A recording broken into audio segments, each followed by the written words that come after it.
Hello, everyone. Welcome to a special episode of 50 Shades of Over 50.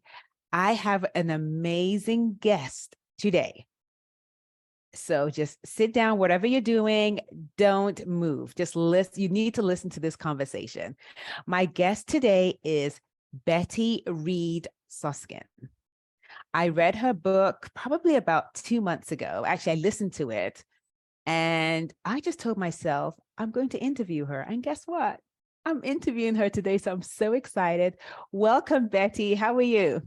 I'm fine, thank you. All right. The first question I normally ask my guests is, how old are they? So how old are you? I'm 101 and I will be 102 in September. Yeah, I'm just so excited to be able to interview you, especially after reading your book. It was so inspirational.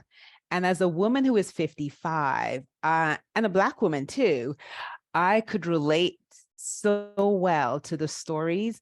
And it let me also get a glimpse into history from, the stories that you shared. And one of the questions I'd really like to ask you is, of all the decades for you, which one do you think is your favorite decade? That's so hard to answer because they have improved each one. I think that maybe 50 to 60, Hmm. because that's when most of the change took place. Um, then I'm not sure, because Yeah. the minute I try to land on that, then something else turned up. Yeah, that's nice. And then when you think about when from reading your book, there were lots of changes. Mhm. And I noticed that for you, as you were changing, you were like, you used questions a lot. Like you asked a lot of questions. Have you always been that way? Because that's a great way to grow. I'm pretty sure that I've always asked questions. Hmm. I can't remember not wondering about life. Mm-hmm. I Yeah. think that I always wondered where it was going. Hmm. Yeah. One of her quotes, and listen, you guys have to read her book, Sign Your Name to Freedom. One of the quotes that she shares is that I think is really important is the questions are important. The answers are only temporary. Yes, I that is, think that's amazing. and I don't see that as amazing. I think that's the way it is. I think that the answers are temporary because they change as we grow. Yeah. But I think why I think it's amazing is we don't ask ourselves enough questions. And so realizing that questions are really important is a way, because without questions, you can't grow because you're not asking yourself anything. You're That's just right. going with the flow. That's right. Yeah. And so I really love that question. Now on to your time with the Park Service. What happened with that? I'd love to hear that story. Working with a couple of assembly women who Right. belonged to the California State Assembly, Mm-hmm. when women were rare in Mm. the assembly. Um, and the woman that I worked for turned out to be absolutely wonderful because she allowed me to grow. Mm. She, she never, I don't remember Dion ever second guessing me, um, or saying that I should have done something that I didn't do. Um, Everything was always all right. Wow. That's nice. And then you had this opportunity, and the next thing you were a park ranger. So was that something you were interested in, or how? No, no, No. no.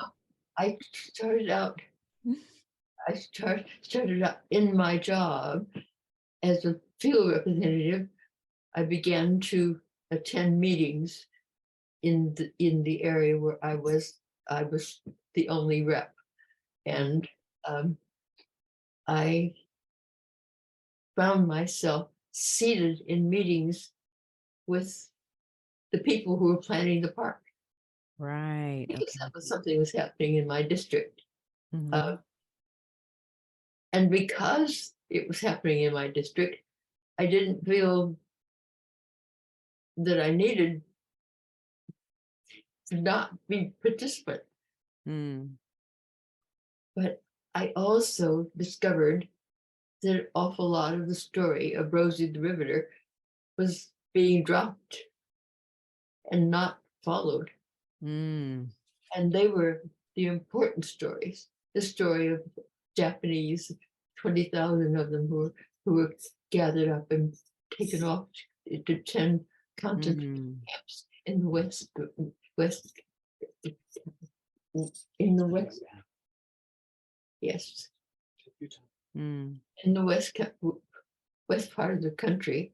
There was the explosion in Port Chicago Mm. that lost 202 Black men. Yeah. There were so many things that were simply lost, Yeah. and they were being carted off and not allowed to be expressed Yeah. until I began to express them. Yeah. I mean, thank you for, being able to do that, because you knew the history and the names were, I remember reading the book, like they didn't even identify who they were. No, they didn't. No, they didn't. That was sad, because so Yeah. not known until they were dead. Yeah. I remember attending a day of remembrance um, on July 17th. And the men who were there gathered from all over the country. There were maybe 8 or 10 that had been a part of the rebellion, that Mhm. had not had decided not to load ships. Now there are none, and I'm sorry, because there's nobody there to accept what I'm sure will be recognition in the next year or so. Yeah. Yeah. Yeah.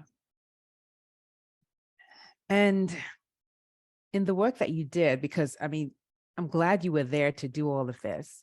Mhm. It kind of morphed into, now your role as a park ranger. Was it something, did you ever consider not accepting to do that? No, I, Hmm. I don't even remember making the decision to do it. I simply remember moving from one into another, one Mm. place into another. Um, and I don't remember how it happened now, Mhm. except that it did. Someone dropped a uniform on me and told me that I was a park ranger now, and I said, "That's good." And for those listening, can you tell them how old you were when you became a park ranger? I was 85. Yeah, Yeah, 85 years old. that was strange, because the park rangers really all retired at 65, or Mhm. maybe earlier, and to have someone come on at 85 was unheard of. And Yeah. they had to go all the way back to Washington to get permission to do this. Oh, really? Oh, wow. Yes,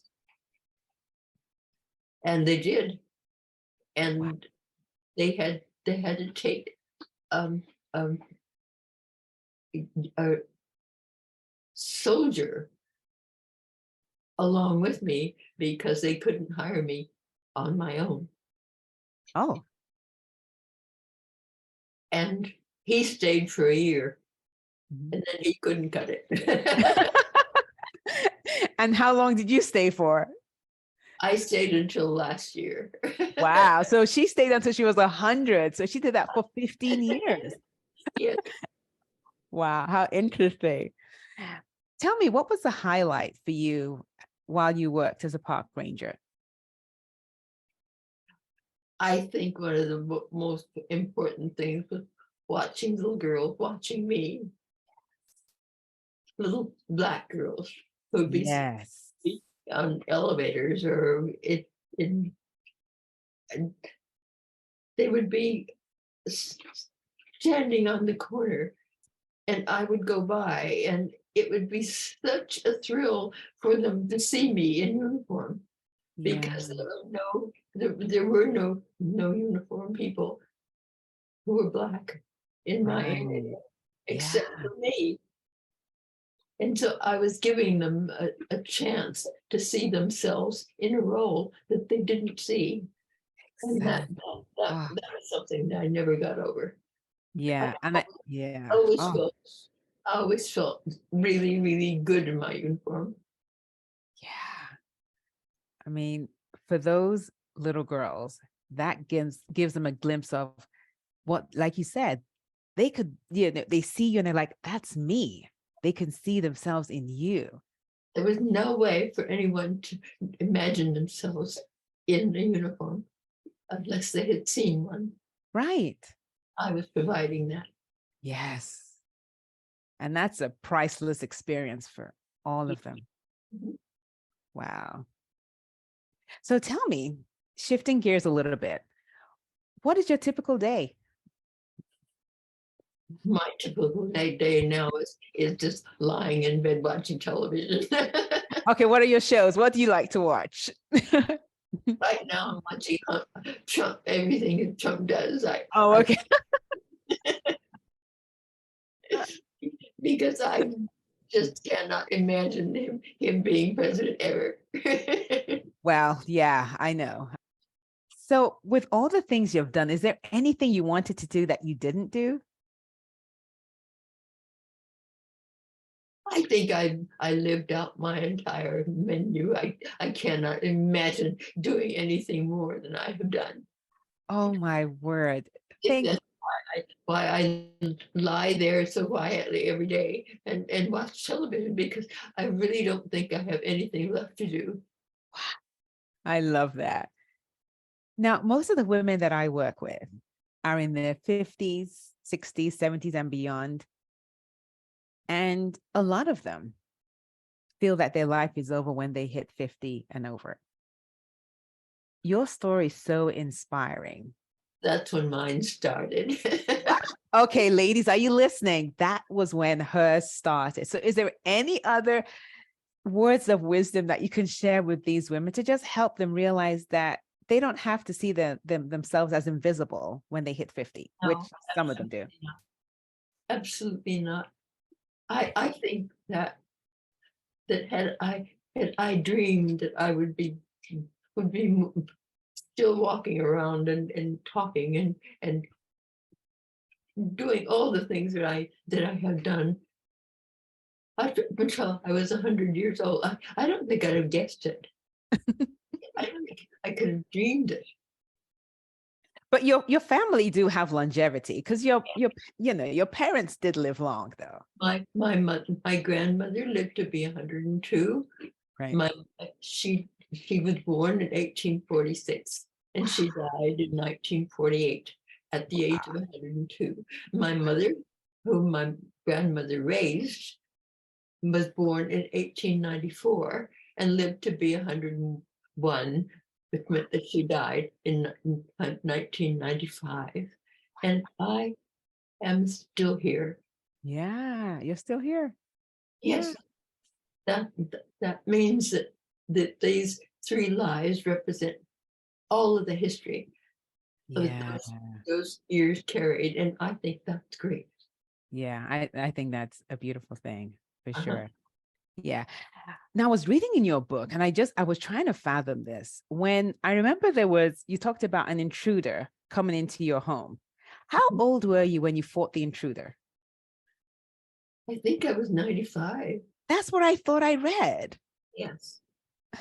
So, But I can't imagine it would been on the street, what his name would have been worth if anyone had guessed that he had been beaten up by a woman. But we were both pretty much pretty well worn out. wow. And since it was all in the dark, I don't think he ever knew that I was that old. Yeah. So what do you think has been like, what do you do to stay healthy? Like, what do you do? I don't do anything. I Really? I don't smoke or drink, Okay. Oh, okay. so that may be part of it. But I don't have any idea Really? what I've done that has. I just don't know. Right. I think that the fact that I have been raising questions ever since I was born, that has kept me here, Mhm. because I now I no longer believe that I'm going to have answers. Mm. I don't think that any of us ever gets answers. Mm. And that I'm satisfied with. Mm. Mm. All right. So my final question for you is any words of wisdom that you want to share with the women in their 50s and over? I know you've told them that's when your life got started, but what can you share with them that can help them?